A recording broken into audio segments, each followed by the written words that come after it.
What? It tastes like banh mi. I'm eating banh mi and stuffing at the same time. What? Banh mi and stuffing?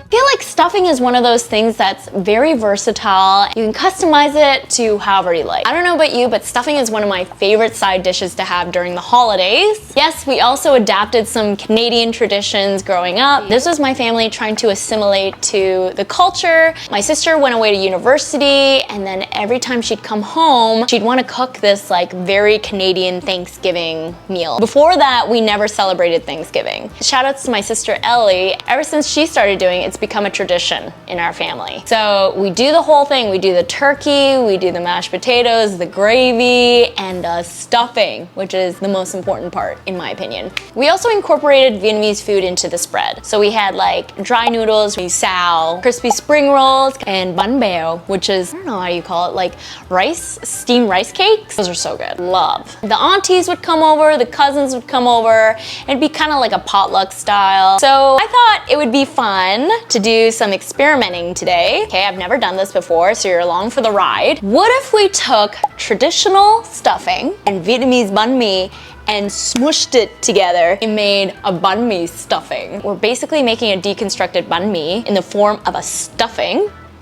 I think that could be fun. So imagine this, we're gonna use Vietnamese baguettes, we got Vietnamese pâté, bơ, which is Vietnamese mayo, and then in place of pickled carrots and daikon, we're gonna use straight up non-pickled carrots and daikon, saute that with some shallots, garlic, throw in some butter to make it nice and rich. Oh, you could already smell how good that's gonna be. And then we're gonna season it with some fish sauce, soy sauce, and that bread is just gonna soak in all of those flavors and aromatics. You know, it's literally going to smell like a banh mi, I think so. And then on top of that, we're gonna revive our crispy pork, refry it in the air fryer, get it nice and crispy again, mix that all in to the stuffing. Right before we're about to throw it in the oven, we're gonna glaze that with mayo. It's gonna get that nice gloss from the egg. Once that comes out of the oven, we're gonna put that crispy pork crackling on top for crunchy texture.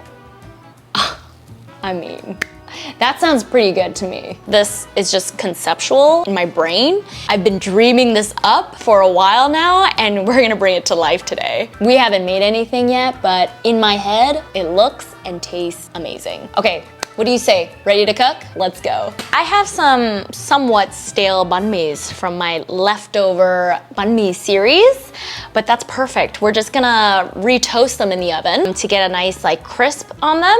Cut open our banh mi. Oh my God, already just an avalanche of crumbs. Grab some pâté. Put a generous amount of pâté and bơ.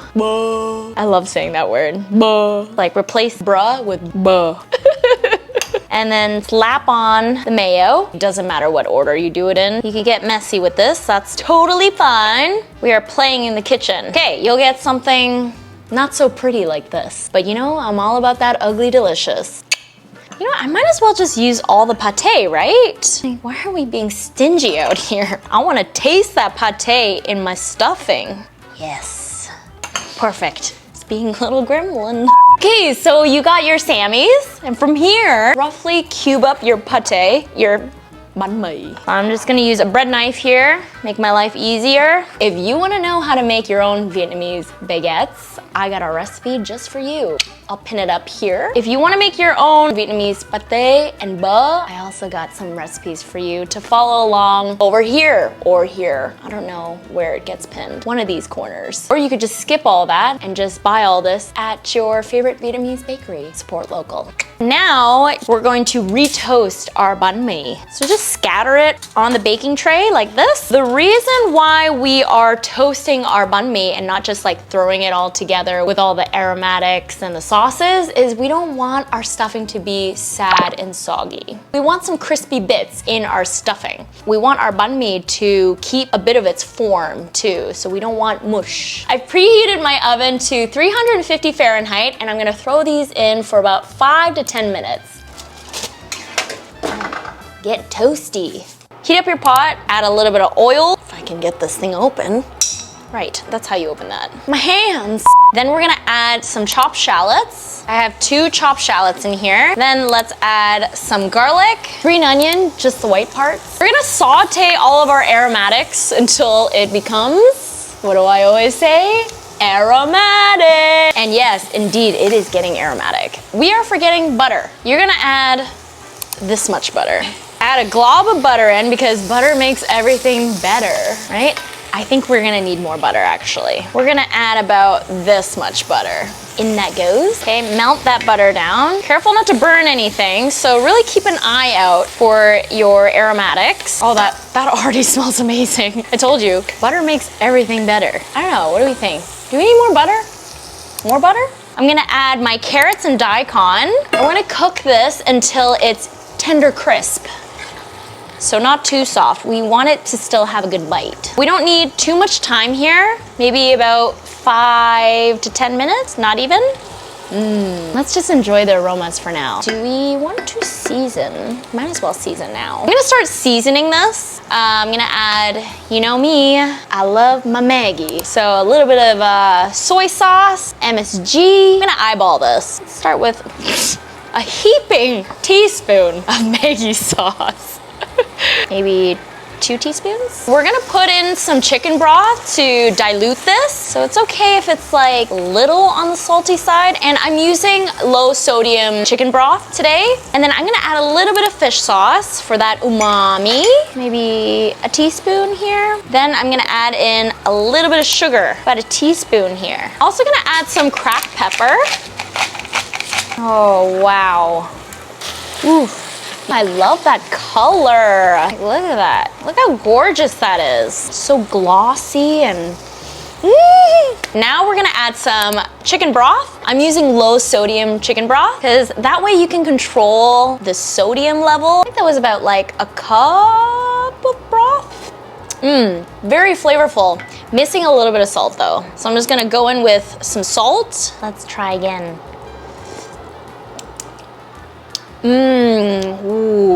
A little more salt. Okay, let's give this another try. You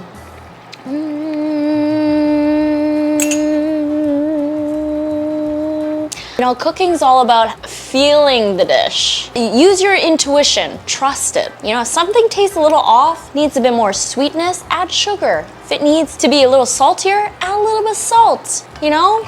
You are the artist here. So you go with your gut.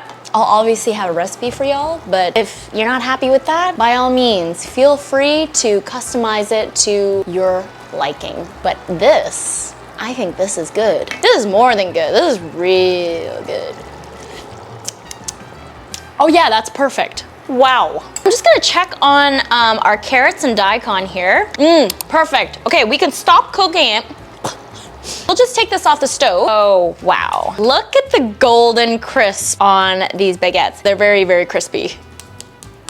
Yeah, that's how crispy you want it. Because it's gonna like soak in liquid, right? So I want it extra crispy so that we can balance that out. Yeah, I mean, of course it smells good. I don't know why I smelt it. They're kind of like croutons, like banh mi croutons. That's how you want them. Actually, that's a really good idea, banh mi croutons. Yes, let's take note of that. What I did was I popped these pork belly pieces back into the air fryer to like re-crisp them. Ooh, it's a little salty. It's salty. We got some good pieces of pork here and it's leftover. Look how good these pieces look. Yeah? Oh, they look pretty crispy too. So I'm gonna cut these into like small pork pieces and then I'm gonna toss it into our stuffing. But I'm going to leave out the crispy parts because I think I wanna sprinkle it on at the end for like some crunchy bits on top. I'm gonna remove the crackling part of the pork belly, save it for the topping, and then cut the pork belly part, like the meat part, into cubes. It's like very imperfect cubes. Let me try a little bit. Oh my God, that's so good. You know, I didn't even season these. Like as long as you blanched your pork, it's kind of salty from drying out the skin, that fat. And if you wanna learn how to make my crispy pork belly in the air fryer, I got a recipe for that too. And I'll link it here. Ding. Wait, I kind of want a bite of this. I know. Still really crispy. Yum. Oh my gosh. Yeah, save this for the topping. So the vegetables have cooled down. I'm gonna add our pork belly to our veggies. Add your banh mi croutons into the pot. This is the fun part. We're just gonna lightly toss it in the pot to get it mixed in with like the broth, the vegetables. But you don't wanna mix it too much because I feel like it's gonna get soggy real quick. We just want it lightly coated. I'm gonna need like a double spoon situation. Toss it like a salad. Ooh, y'all, I think this is gonna work out. Let me just give that a smell. Oh, come on. Oh, this is gonna be so good. I just know it. Now transfer all that stuffing into a pie pan, a baking pan. I think they're called baking pans. Baking pans? I got myself this pie baking tray, baking pan, baking dish. There we go. All right, we're gonna overstuff this. I mean, it is called stuffing, no? We're gonna stuff it. Okay, yeah, I think we needed a bigger dish for this, but we're gonna make it work. We're gonna make it work. Look at that, beautiful. We're gonna do something really fun. We're gonna brush some sriracha mayo on here. Yeah, I think like the sriracha mayo is gonna add like a glossy crust on top of our stuffing. Okay, I think that looks good to me. What do you think? Okay, I got my oven at 350 Fahrenheit. Let's pop this into the oven for about 10-15 minutes and see where that takes us. While we're waiting for it to bake, we're gonna prep the crackling. Just give it a rough chop and, you know, save some for snacking. Oh, look at this. It's beautiful. Now we're gonna top this off with that crispy pork skin, green onions, cilantro stems, and red chilies. Looks beautiful. It's gonna bring a tear to my eye. Wow. I wish you could smell this right now. It's like, we did it. We did it. We made our dreams come true. Banh Mi stuffing. Wow. We haven't tried it yet. It just smells really good. So let's just dig in. Enough talking. Serve myself a bite here. I mean, I kind of just want to eat it right out of this tray, but let's be a little more civilized. Like, first impression, it's crispy on top. It's got that nice gloss that we were hoping from the sriracha mayo, and it's still moist on the inside. Cheers.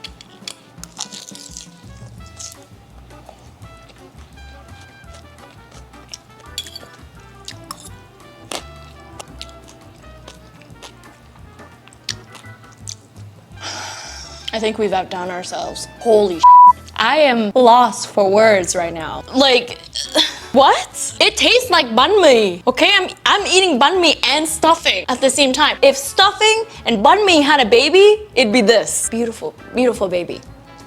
Let's talk about the toppings. The crispy pork belly here.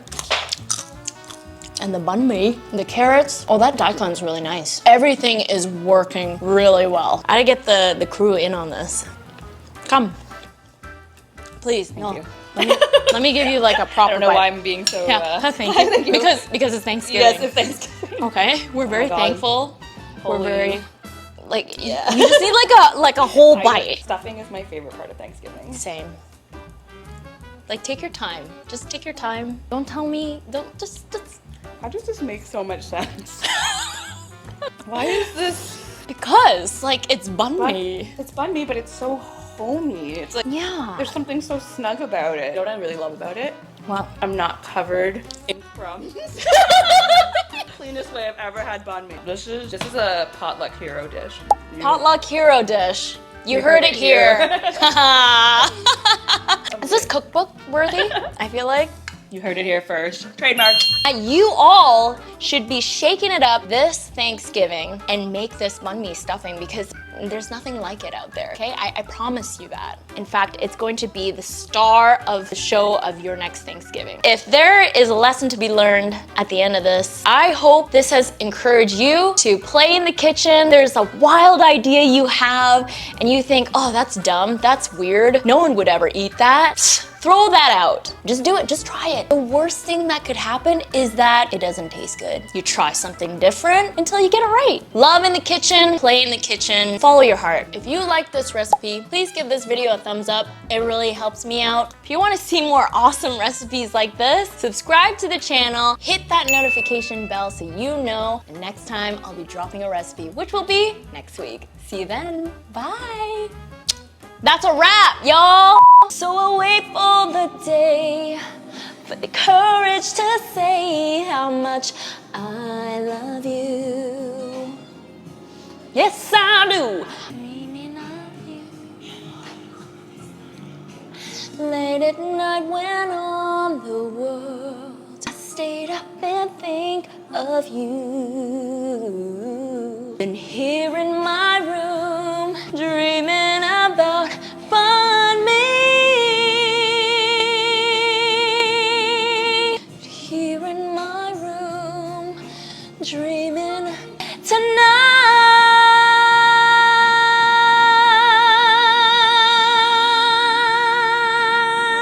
Oh my god, I just bit into a hot pepper. Peppers are optional. These chilies are like roulette, you know?